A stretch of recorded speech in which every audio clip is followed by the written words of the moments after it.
Alright मेरे प्यारे प्यारे दोस्तों, मैं हूं हारिस सुल्तान और इस्लामिक रिजीम ऑफ ईरान के खिलाफ जो इंसानियत की जंग शुरू हुई आज से तकरीबन 3-4 दिन पहले पूरे अपने जोरों शोर से जारी है।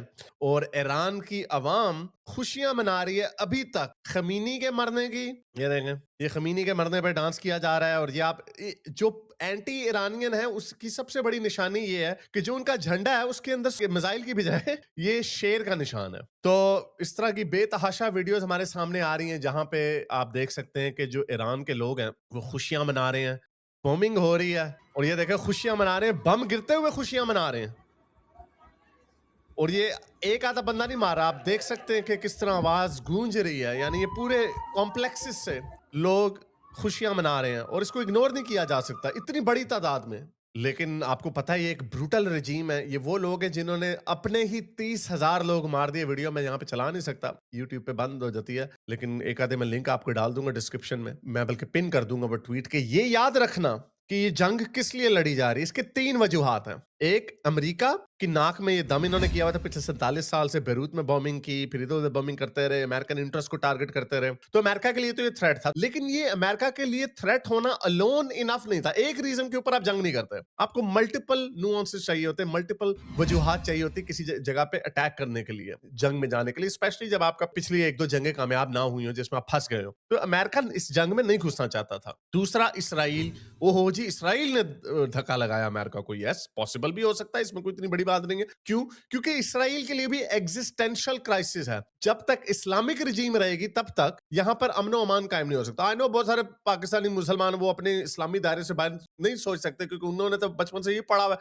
क़यामत तब तक नहीं आएगी जब तक पत्थर भी बोलेगा मेरे पीछे यहूदी छुपा है, आ इसको कत्ल कर। तो ये इस्लामिक फनेटिक लोग हैं, दुनिया इनकी इन फनेटिसिज्म पे यकीन नहीं रखती। तो इसराइल के लिए भी एग्जिस्टेंशियल थ्रेट है और इसराइल पिछले 30 साल से इनको खत्म करना चाह रहा था, लेकिन ये मुमकिन नहीं था क्योंकि अमेरिका ने बीच में घुसना चाहता था और इसराइल के पास इतनी ताकत नहीं कि अकेला ईरान के खिलाफ लड़ सके। तो अब आया एक तीसरा एलिमेंट, वो ये कि जब हमने ये देखा जनवरी में इन्होंने अपने लोगों को किस तरह बेदर्दी से मार दिया, 20-30 हजार। लिंक पे डाल दूंगा, पिन किया हुआ मैंने अपने ट्विटर की प्रोफाइल पे। याद रखना, इन्होंने लाशों की ढेरियां लगा दी और ये वो जालिम रजीम है। ये नॉर्थ कोरिया, पुतिन, ये एक ही कैटेगरी के हैं। अमेरिका में देखे कितने लोग निकलते हैं ट्रंप के खिलाफ। आइस में 2 बंदे मरे, इन्होंने कितना तूफान उठा दिया। यहाँ पे ऑस्ट्रेलिया में आपने देखा, यहाँ पे कितने पिछले 3 साल से ये प्रो पैलेस्टाइन लोग जो हैं, ये इन्होंने नाक में दम किया हुआ। कभी किसी ने गोली चलाई? इन कुत्ते के बच्चों ने अपने 30,000 बंदे मार दिए। 3,000 तो अपने मुंह से मान चुके हुए हैं कि हमने 3,000 शहीद हो गए। हाँ, वो जी मोसाद के लोग आ गए बीच में, इसलिए हमें चलानी पड़ी। इतने बुजदिल और घटिया लोग हैं। लेकिन उसका नतीजा क्या निकला? उसका नतीजा ये निकला कि फिर देखें जी, अमेरिका की लाठी बेआवाज है। ना, ये देखें, ये सारे इतने उल्लू के पट्टे हैं, बेवकूफ डफर। अच्छा, अब नया कहानी मार रहे हैं। ये कह रहे हैं कि वो जी देखो वो छुपा हुआ नहीं था बंकर में। खमीनाई रात को बंकर में चला जाता था अपने कंपाउंड के, और वहां पे जो अमेरिकन डीप पेनिट्रेटर ऑर्डिनेंस है उसका भी जाना मुश्किल है और इंटेलिजेंस के ऊपर बड़ा डिपेंड। ये इतने बेवकूफ हैं, 49 लोगों ने मीटिंग की सुबह के वक्त, क्योंकि इन्हें पूरा यकीन था कि अमेरिका दिन को हमला नहीं करता, रात को हमला करता, क्योंकि रात के वक्त ज्यादा आसान होता काम, लोग भी सुस्त होते हैं, सिक्योरिटी भी थोड़ी कम होती है। तो ये इतने बेवकूफ थे, इन्होंने दिन के वक्त ऊपर अपने इसमें घर में आके मुलाकात की। उनको पता नहीं था कि वो तो मॉनिटर कर रहे होंगे, तो उन्होंने अपना रूल तोड़ दिया। आपको याद होगा जितने भी अमेरिका ने जितने भी ऑपरेशन डेजर्ट स्टॉर्म वगैरह जितने भी किए, सारे रात के वक्त स्टार्ट किए, क्योंकि उनके पास सैटेलाइट की इमेजरी वगैरह होती है, उन्होंने विजुअल आंख से तो नहीं देखना होता। तो उन्होंने ये अपना असूल तोड़ दिया। उन्होंने कहा ये गोल्डन अपॉर्चुनिटी, जो ट्रंप कह रहा था ना 4 हफ्ते लगेंगे, वो ये कह रहा था 4 से 5 हफ्ते लगेंगे इनकी लीडरशिप को उड़ाते उड़ाते। तो ये इतने उल्लू के पट्टे हैं, ये हमेशा से उड़ जाते हैं। तो बहरहाल वो मोसाद की भी बड़ी अच्छी इंटेलिजेंस होती है, तो सारे के सारे लुढ़क गए। लेकिन अब देखें इतने बेशर्म है कि अब जो लोग खुशियां मना रहे हैं ना, जरा ये देखें, ये एक बंदे ने नारा लगाया कि पहलवी ईरान में वापस आएगा, शाह का दौर वापस आएगा। तो नीचे जो बसीजी या IRGC के जो गुंडे हैं, वो देखें उन्होंने बिल्डिंग पे ऐसे ही अंधाधुंध फायरिंग शुरू कर दी। देखिए जरा,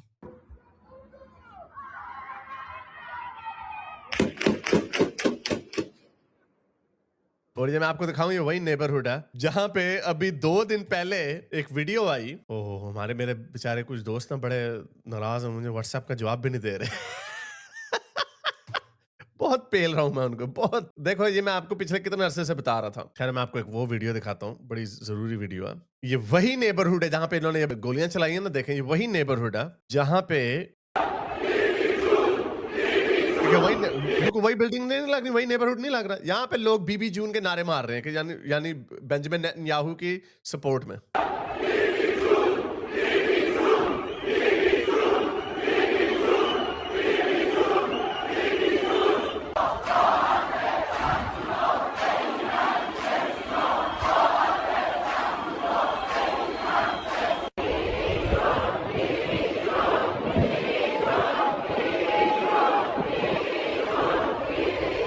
जब इतने सारे लोग और ये अपने रिजीम के जो लोग हैं ना, रिजीम को 10 से 12% लोगों की सपोर्ट है, तो ये क्या दिखाते हैं जी, अपने बड़े बड़े मैदान दिखा देते हैं। आपको भी पता है पाकिस्तान इंडिया में बसें भर भर के लाओ, मदरसों से ला के छोड़ी जाओ, सारे हिजाबी हैं। यानी जो एक हार्ड कोर शिया एलिमेंट है ना, जो मैं आपको जरा इनकी डेमोग्राफिक भी दिखा दूं।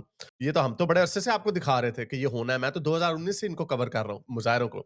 22% लोग कहते हैं हमारा किसी नजरिए से ताल्लुक नहीं है। तकरीबन 9% लोग कहते हैं हम एथियस्ट हैं। यानी आप ये 30% देख लें एथियस्ट ईरान जैसे मुल्क में, जिनको डंडे मार के हिजाब पहनाए जाते थे। ज़ोरोएस्ट्रियन 7%, स्पिरिचुअल 7%, एग्नोस्टिक 5.8%, शिया जो है 32% है। और उसके अंदर भी जो इस्लामिक रिजीम को जो सपोर्ट है ना, सारी बात सपोर्ट तो थोड़ी कम ही होती है, पूरी सारे 32% तो नहीं करेंगे। जिनको सपोर्ट है वो सिर्फ 10 से 12% है। अब 90 मिलियन का मुल्क है, 10 से 12% कितना बनता है? ये भी मिलियंस में बात पहुंच जाती है। तो ये अगर आप इनका एक मैदान भरा हुआ देख लें, तो इसका मतलब ये नहीं देखो कितने लोग उसको सपोर्ट कर रहे हैं। 90 मिलियन का मुल्क है। आप ये देखें कि कितने लोग खुशियां मना रहे हैं जब उनके मुल्क के ऊपर बम गिर रहे हैं। मुझे पाकिस्तान की रजीम से और ये पूरे सेटअप से मुझे तो बड़ी उलझन है ना। इसलिए जब हमला कर रहा था, मुझे कोई नहीं था कि यार ये, मैं कहा था पेलो, कुछ नहीं होता, पेलो पेलो, शायद कोई तब्दीली आ जाए इनके अंदर। मैं तो अभी भी कहता हूँ कि तालिबान आए। मैं तो तालिबान की साइड पे हूँ कि पाकिस्तान में आई होप कि तालिबान आए, ताकि एक दफा इनको मजे से शरीयत का मजा आए, इन्हें शरीयत डंडे मार के इनको शरीयत सिखाई जाए। उसका ऑपोजिट है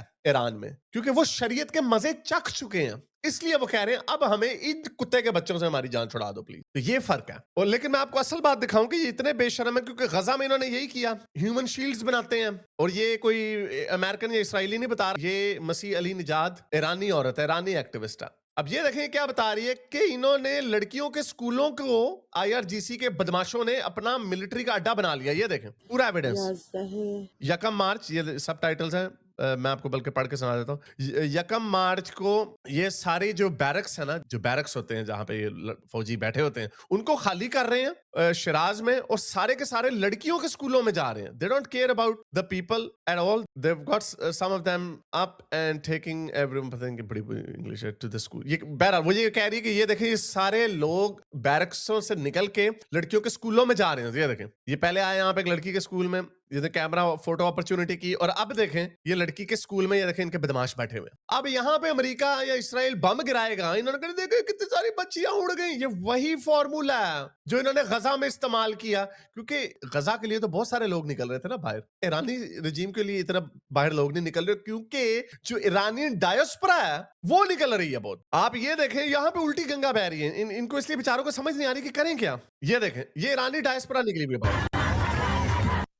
Australia, Canada, Britain, Switzerland, Germany, France, हर जगह पे ईरानी डायस्पोरा निकली हुई है और वो खुशियां मना रही है। और अब ये क्या करें, ये गजा के लिए क्या करें। गजा वाले जो क्राउड था वो बेचारा फंस गया। ये बड़े हरामी हैं, पूरी बड़ी चालाकी से इन्होंने गेम चलाया। और अभी मैं देख रहा था, एक आधी वीडियो उन्होंने दिखाई, मैं तो चला नहीं सकता। एक बंदा जी वो मुंह पे मट्टी गिरी हुई है, वो देखिए जी अमेरिका ने बम गिरा दिया। अवाम हमें नजर आ रहा है खुशियां मना रही है, बम गिर रहे हैं लोग, अवाम खुशियां मना रही है, और ये हमें कह रहे हैं कि वो देखिए वो असल में गाजा वाला फॉर्मूला यहाँ पे चलना नहीं है। तो बहरहाल इनकी बुरा तरीका। अच्छा हाँ, ये देखें, ये भी देख लें एक इनकी, क्योंकि नालायक भी है ना, ये कोई टेक्नोलॉजी वगैरह तो नहीं। ये देखें, ये तेहरान में एक बंदा फिल्म कर रहा है, बम छोड़ेंगे और वो वहीं पे गिर जाएगा, यानी अपने ही किसी घर के ऊपर गिर जाएगा। देखें जरा ये, और ये उड़ के यहीं पे गिर गया।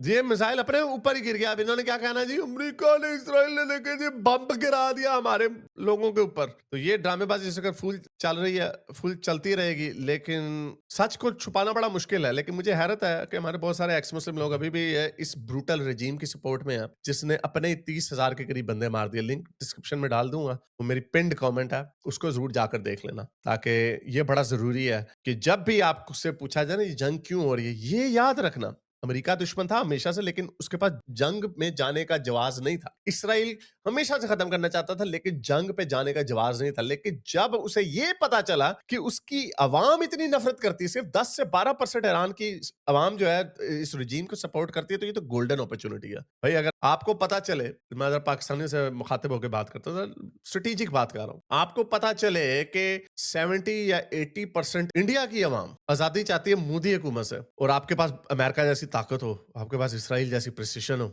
इंटेलिजेंस हो, तो क्या आप वो अपने दुश्मन को खत्म करने का चांस नहीं लेंगे? अगर आप उसको हालांकि बड़ी भोंडी जंग होगी, obviously India, I can't imagine India being like that, लेकिन अगर ऐसा हो आपके पास, और कन्वर्सली स्पीकिंग, अगर पाकिस्तान में, जो मैं ये समझ रहा था, अगर पाकिस्तान में आजकल लोग बड़े तंग है ना, लेकिन इतने तंग नहीं है, क्योंकि जब इंडिया पाकिस्तान की जंग हुई तो सारे ना यूथ ही वैसे अंदर से थोड़ा थोड़ा इंडिया को सपोर्ट करना चाह रहे थे, लेकिन कर नहीं पा रहे थे। लेकिन इमेजिन करें कि आपका आर्मी चीफ बड़ा फुल डिक्टेटर बन जाए, इसी तरह डंडे डुंडे मारे, 20,000 पाकिस्तानियों को मार दे, कहे कि भाई इसके अंदर रा की साजिश थी, और 20,000 करके कुचल के मार दे, जिस तरह खमीनी कमीनी ने मारे, तो इंडिया को मौका मिलेगा तो इंडिया लिबरेट नहीं करेगा। उसका मतलब ये नहीं होता कि मुझे पाकिस्तानी अवाम को लिबरेट करना, उसका मतलब ये है कि ये बड़ी वीक हुई हुई है हुकूमत, इसलिए हमें बड़ा फायदा होगा इस मौके का फायदा उठाते हुए। तो इस जंग की कवरेज जारी रहेगी। आपको मैं देखता हूँ जो हमारे पाकिस्तानी जो थोड़े इनलाइटेंड भी है ना, उनकी भी दिमाग बंद है, क्योंकि वही पीटीवी, जियो टीवी और ये वो, और अभी बड़े मजा होने लगा, सऊदी अरब अगले 1-2 दिनों में ईरान के ऊपर हमला करने लगा। पाकिस्तान का पैक्ट है सऊदी अरब के साथ, तो फिर देखते हैं कि ये किधर जाते हैं। अभी तो इन्होंने कहा था हम अपने ब्रदरली मुल्क के साथ हैं, उधर से पेंडू छाड़ देते हैं यूएस कॉन्सुलेट के ऊपर। ये जब आप फेंस में बैठते हैं ना इधर के ना उधर के, धोबी के कुत्ते बन जाते हैं, तो ऐसा ही होता था। बड़ा इंटरेस्टिंग वक्त आने वाला। अगर आपको मेरी ये वीडियो अच्छी लगी तो मेरे चैनल के मेंबर बनिए, पेट्रन बनिए, या फिर आप मुझे बाय मी या कॉफी में भी सपोर्ट कर सकते हैं।